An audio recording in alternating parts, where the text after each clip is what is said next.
Hello, hello, you beautiful soul. Ooh, I got a message for the scapegoats. Spirit was coming through for a while. I've been watching this happen for a while, and today I had it placed in my heart to share this message that's been coming through for and within the collective where the scapegoats are the black sheep are really sitting in and balance. I was feeling like 4/4 as I look up a lot of balanced energy, grounded and rooted, right? And there was this huge gift that was placed in the form of a challenge to show you just how powerful your ability to reflect and be introspective. And that is what it's a gift. It's what saved you. And all of the tests, all of the projections onto you, 1, 2, 3 as I look up, only further solidified your your strength. It just strengthened you is what I was feeling. So there's this thing that's happening within the collective that I've been watching, and it is people, these scapegoats, flipping the script, right? Like you've taken back your power, you've, you know, taken back and like unplugged all of the like siphoning hoses that were attached to you, like you detached from any entities that were siphoning your sacred life force energy that is yours, to distribute in whichever way you see necessary and by your own divine will, right? It is not ever to be taken from you. So because hey, Mr. Squirrel, because you reclaimed that, right, and held the sacred containment, um, you, wow, are really in a very powerful position, is kind of what I was hearing just now. Like you hold a lot of power in within yourself, right? And this isn't something that is just by chance. This is something that is earned. Okay. You have earned the right to contain this sacred life force energy.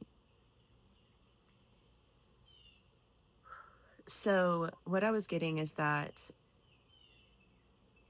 collectively, the people in our lives that were placed there to project onto us, right, their own stuff and to mirror to us the things that we came here to work through, right? These karmic lessons and like experiences that we agreed to transmute for ourselves. So, what I was getting is that this is for a collective who has always been the one that like people point at, like you're the problem, right? It's all your fault. It's you, it's you, it's you, it's you, right? And because people have always pointed at you, you're like, oh, it must be me, right? And this whole time, knowingly, and sometimes, most of the time, unknowingly, most of the time, probably for a lot of us, it's unknowingly until you know, and then you see what's happening. But it's like training you. It trains you to to be introspective, to go inside and check yourself, right? Like you learned how to sit with yourself. 4/4, you learned how to sit in discomfort of realizing sometimes I can be a problem, right? Or sometimes there are things that I could be better at, or or whatever it is, right? Like you have the ability to go within and correct, course correct, reprogram, retrain, you know, um, change the direction of the momentum that's being built up, right? Like you have this gift to do that.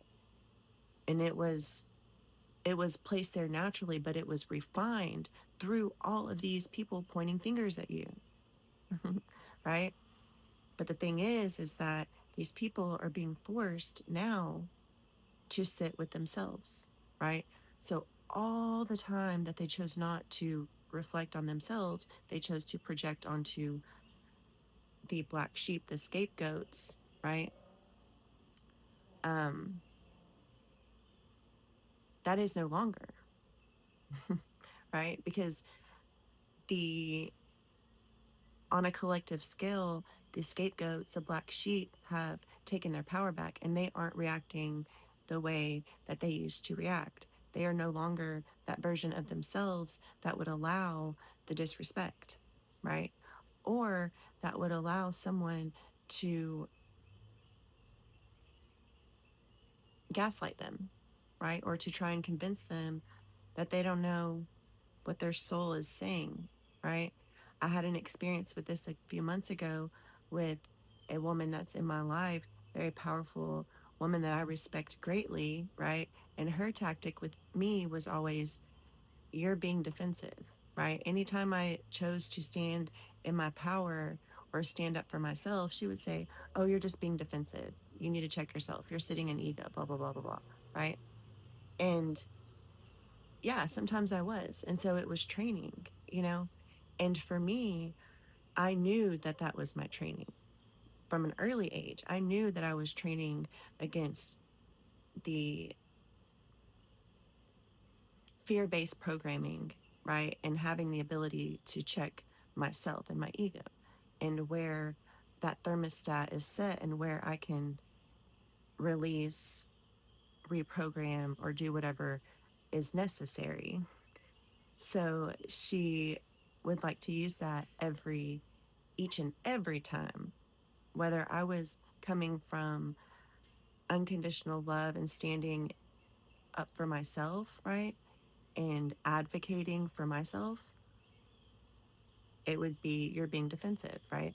And then the times when I was actually working from ego, then yes, she was right. So it put me in a position where I was always checking myself to the point where it was so deep where I was always thinking that I was coming from ego. Like, that's how bad it was.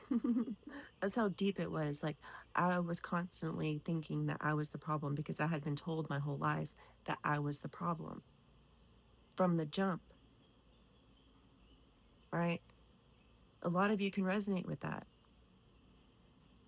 You know what it's like for people to point fingers at you and you begin to point them at yourself, which is wonderful. It is great. But whenever there's an imbalance, right, and you're not standing up for yourself anymore, right? That's no more. That's no more. That's no more. And that hasn't been for a minute because people have been standing up for themselves. And it takes some practice. It took me a while to get to the point where I could even have this conversation with her at the beginning of the year or a few months ago, right? She's trying to come at me with, oh, you're being defensive. How about no? How about I'm savvy to your ways? You're not going to do that with me. This is me standing up for myself. And you don't like it, right? Because it's triggering for you, but that's a you problem, right? That ain't my problem. And that's what's happening is these people are being met with these solid, beautiful, wonderful mirrors that we are, right? And there's nothing that they can do but to see that they must take accountability for themselves and that you are clear and that you can advocate for yourself. You can stand on your feet and stand firm in your knowing, in your faith, in you and your soul, your mission, right? And tell them respectfully, kick rocks, right? or whatever. Respectfully, mind your business. Respectfully, have some faith, right? Respectfully, fill in the blank. So, um, it is it is very interesting to watch this happen collectively and people truly facing themselves, you know? And it's like, wow, we the scapegoats, the black sheep, are sitting here like, yeah, it's really uncomfortable to sit and look at yourself, you know? But it's like you don't feel bad for them. It's not that you want them to suffer, you know. You don't want anybody to experience what you experienced, which is why you chose to try and take it on. You tried to take it on so that other people didn't have to experience their own karma, their own lessons, right? You knew that you were strong enough to hold it all, but it was never your responsibility. The whole trick is for us to think that it's our responsibility to carry the weight and learn the lessons for people because we know how strong we are.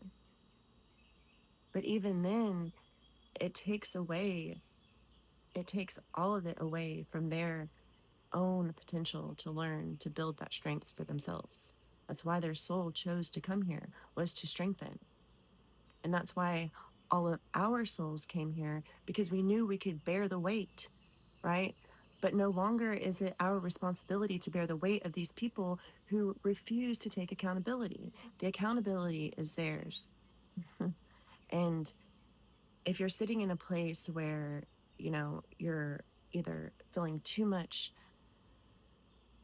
like grief or whatever, or you're sitting in the other side where you're like, ha ha ha ha, burn, baby, burn type of stuff. And it's an imbalance. Like, yes, you can have both of those energies. It's like, yeah, it feels good. Feels good, don't it? Right? Feels good to sit with yourself. And as you continue to sit there, the longer you sit there, it will feel better. Right? And it'll eventually feel like home and harmony and peace, and that because you've been through it, you've experienced that. And so, and that's how you hold that paradoxical energy where you're like, I mean, it's like, sorry, not sorry, you know? I mean, I went through it. If I can do it, you can do it, you know? A lot of these people that we encounter try to play this power struggle and dynamic with us of like, you know, oh, I hold something over you. No, not no mo. You ain't holding nothing other than what it is that you came to carry. That's what you can hold. I'll hold me and you hold you. How about that? Right? Wow. And this is happening huge because so many light beings have gone through the struggle. They have bloomed, they have blossomed, and they are standing so firm in their power, in their faith, in themselves, in their depths, is what I was just hearing. And in those depths, there is great compassion, but there's also acceptance for each one of our lessons and acceptance for the roles that we play. But I'm feeling this powerful energy of reward coming for the ones who are truly holding harmony within their field, right? Because you don't want to watch these people struggle, but you know that the struggle is worth it. You know that once they get on the other side of that struggle, they're going to be sitting with you. I just saw 144. They're going to be sitting with you in in harmony, right? And that's the goal, harmony. I love you. I love you so much. You're so powerful and needed and wanted and necessary.